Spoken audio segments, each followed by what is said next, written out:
Pessoal, voltando então aqui à nossa conversa com o procurador-geral do município de Jaú, o Daniel Moreira.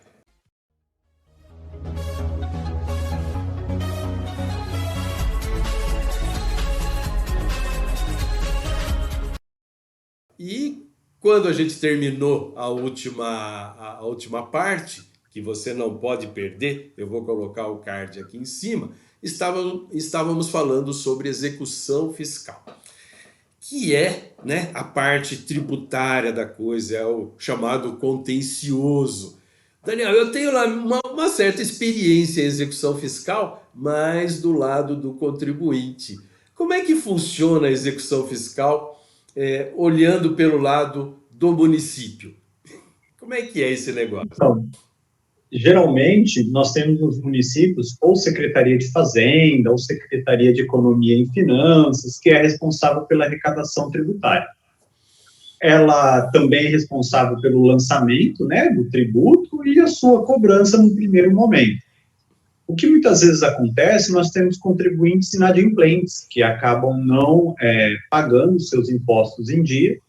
Isso faz com que eles sejam inscritos em dívida ativa e remetido para a Procuradoria para propor a ação competente, o ajuizamento da execução fiscal. É quando se inicia o processo de execução fiscal em relação ao contribuinte inadimplente. E aí, mais uma vez, fazendo um gancho com o nosso início da conversa, seja o município que você estiver, só a gente pensar em razão e proporção, pode ser que você esteja na cidade de São Paulo, pare para imaginar o nicho de mercado que existe na defesa de contribuintes. Pare para imaginar quantas execuções fiscais a Prefeitura de São Paulo deve ter em relação aos seus moradores.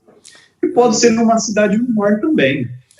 Se você imaginar a cidade que você esteja, vamos falar lá de Águas da Prata, uma pequena cidade no interior, na divisa com o sul de Minas, não se iluda, também vai existir bastante execuções fiscais para que você possa atuar na defesa do cidadão, do contribuinte. Não, aqui em Campinas, conta-se, né? Conta-se, eu vi, é, alguns anos atrás, já um bom tempo atrás, processos físicos ainda, né? Nada de eletrônico, é, tem esse problema da prescrição, né? Porque a prescrição tributária, que o pessoal fala de 5 anos, né? Mas peraí, essa contagem não é 5 anos, ela vai dar um pouco mais de 5 anos. Mas enfim, conta-se que aqui em Campinas represou muitos processos na Procuradoria Municipal e a Procuradoria então correu para não perder o prazo de prescrição, né? E ingressou com um volume assim, milhares, aí foram milhares de processos. Calcula-se que entre 20 e 30 mil processos entraram no mesmo dia no fórum, né? Isso deve ter sido, lá no fórum teve que ser criada uma sala específica só para guardar esses processos. Então, realmente, foi um trabalho assim muito grande da Procuradoria, né? E ingressou com essas ações, mas, é claro, o fórum também não estava preparado para esse volume de coisas, né? Então, processos físicos, autua, carimba, assina, nossa, eu acho que ainda tem processo até hoje em andamento, e isso já faz aí uns 20 anos, se não mais do que isso. Mas É, a Procuradoria tem disso, né? Tem disso também. sem dúvida. Eu tive várias experiências aqui em Campinas com execução fiscal, porque eu trabalhei muito com empresas, né? Meus principais clientes eram empresas. E a gente tinha algumas Uhum. coisas. Primeiro, a execução fiscal, propriamente dita, né? Muitas empresas prestadoras de serviço que tinham ISS para pagar, o ISS-QN, mas também tinha a questão do IPTU, né? O ITBI é que não tem muito problema, né? Porque o ITBI se você não pagar o imposto, você não registra a escritura, então já é mais difícil. Mas Isso. eu tinha muitos problemas na questão da certidão negativa, isso mais no passado. né? Empresas que precisavam participar de licitações ou alguma coisa assim, via lá na prefeitura e falava, me dá uma certidão negativa aí. E a prefeitura se negava, né? Acontecia isso muito, né? Lógico que hoje já não, né? Hoje já está um negócio mais avançado, mas antes acontecia muito. E toca entrar com mandado de segurança contra o prefeito para obter a certidão negativa. Isso já não existe mais, né, Daniel? Hoje é o que eu digo, assim, o acesso ao judiciário, ele é inexcusável, então, de fato, sempre vai existir essa porta para o contribuinte. Mas hoje, se o advogado tiver conhecimento, ele estiver preparado, quando ele vai à prefeitura buscar essa certidão para a empresa, ou tentar solucionar a demanda da empresa que já buscou a prefeitura e não obteve a certidão, hoje ele vai falar com a autoridade tributária ali, e se ele estiver preparado, ele consegue fazer com que isso seja dissuadido com uma bela explicação, ou demonstrando os direitos do seu cliente, né? De fato, a gente sabe que no passado a coisa era um pouco mais artesanal, vamos assim dizer, né? Mas hoje, com os novos concursos públicos, com o nível de preparação das pessoas para que tenham chance nesses concursos, trouxe um pessoal bem qualificado para os quadros da administração, né? Então, hoje você tem uma dinâmica muito melhor. E não deixa de ser um nicho de mercado, ou seja, você atendeu os interesses do seu cliente, você solucionou a demanda nele e não precisou recorrer ao judiciário. Não precisou, isso é bom. Mas tem um negócio que, esse daí, isso acontece.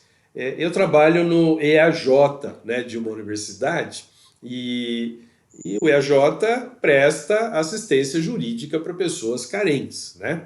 E uma das questões que muitas vezes acontece para essas pessoas carentes é justamente a questão de fornecimento ou de medicamentos ou de algum tipo de tratamento de saúde, né? E que muitas vezes é negado porque a pessoa vai no hospital público, vai no SUS tal, e acaba não conseguindo.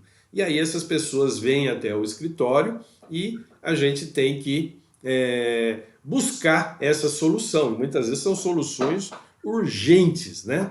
E normalmente a gente entra contra o município, porque é o mais próximo da gente ali, considerando que o Sistema Único de Saúde envolve, né, os 3 níveis de entes da federação, né? Então, tanto faz a gente entrar contra o Estado, contra a União, contra o município.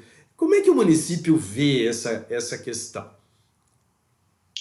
Professor, em relação a isso, de fato, a regra, eu tenho outros colegas, também procuradores municipais, e de fato a gente vê que a opção tem sido ingressar em face dos municípios, né?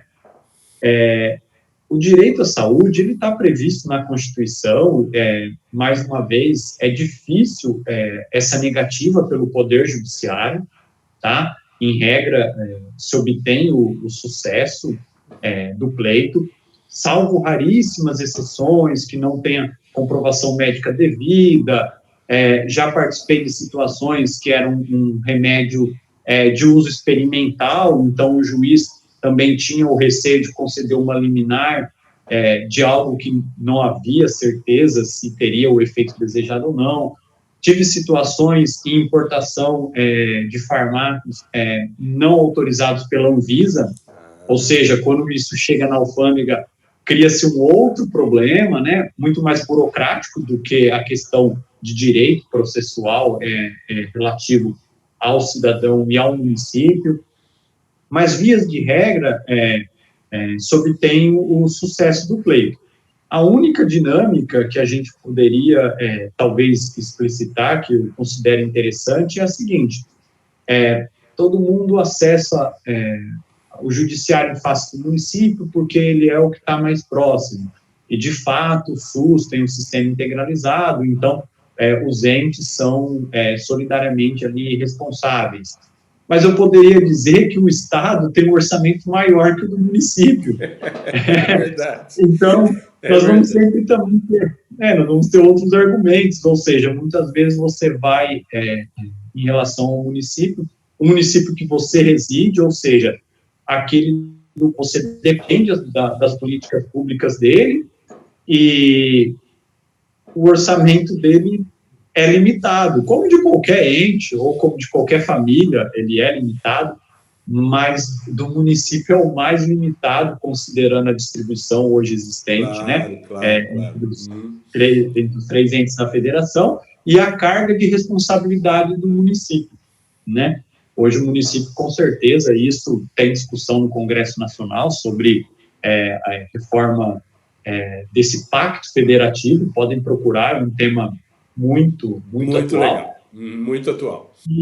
e o município ele tem essa limitação, então isso acaba criando repercussões que muitas vezes as pessoas desconhecem, deixando claro, nada disso muda o direito do cidadão de ter acesso à saúde, tá? Olha, vamos fazer o seguinte, esse assunto é um assunto que eu gosto. Vamos falar mais um pouquinho, daqui a pouquinho, no nosso próximo. Eu estou vendo aqui que o tempo já, nossa, falamos aqui, nem vimos o tempo passar. Daqui a pouco a gente volta para a gente completar esse assunto aí. Daniel, até já.